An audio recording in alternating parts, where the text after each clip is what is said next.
রাষ্ট্রের লোকেরা কোনোদিন পাবলিকের সাথে বেইমানি করে না, হারামি করে না। আর আমাদের বাঙালিরা বেশিরভাগ হারামি করে। হুম, বাইরের রাষ্ট্রের লোকেরা দেখবেন একটু একটু শর্ট প্যান্ট পরে, গেঞ্জি গায়ে দেয়, তারা বিভিন্ন নেশাপানি করে, তারা অন্য ধরনের মানুষ, কিন্তু তারা মানুষের সাথে কোনো বেইমানি করে না, গাদ্দারি করে না। হ্যাঁ, আর আমাদের দেশের লোকেরা গাদ্দারি করে, নিমুখ হারামি করে, হ্যাঁ, মিথ্যা কথা বলে। বাইরের রাষ্ট্রের লোকেরা দেখবেন ওরা সৎ পথে ইনকাম করে, কোনোদিন মানুষের সাথে বেইমানি করে না, গাদ্দারি করে না।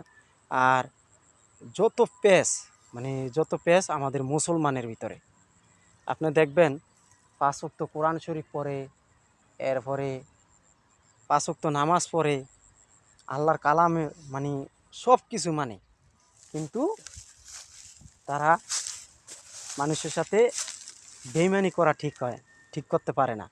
এরপরে এই যে সুদ টাকা খায়, হ্যাঁ, বারবার হাদিস কোরআনে বলে যে সুদ খাওয়া হারাম, নিষেধ।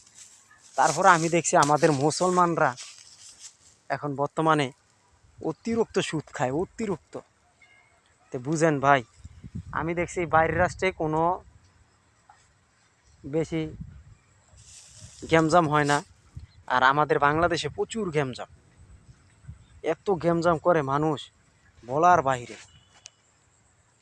আসলে আমি বলতে চাই যে আমাদের দেশে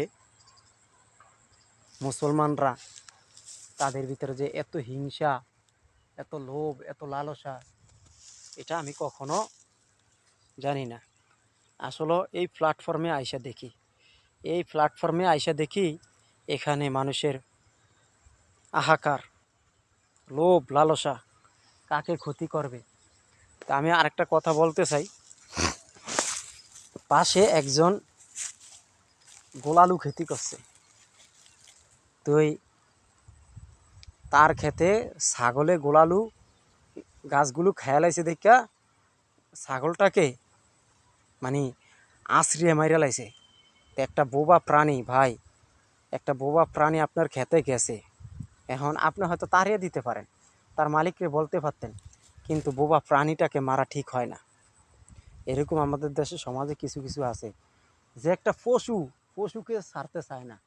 আমাদের দেশের লোকেরা একটা পশু, একটা প্রাণীকে তারা ছাড়তে চায় না, অন্যায় কষে দেখে ছাড়তে চায় না। এই হইলো আমাদের মুসলমানের রাষ্ট্র।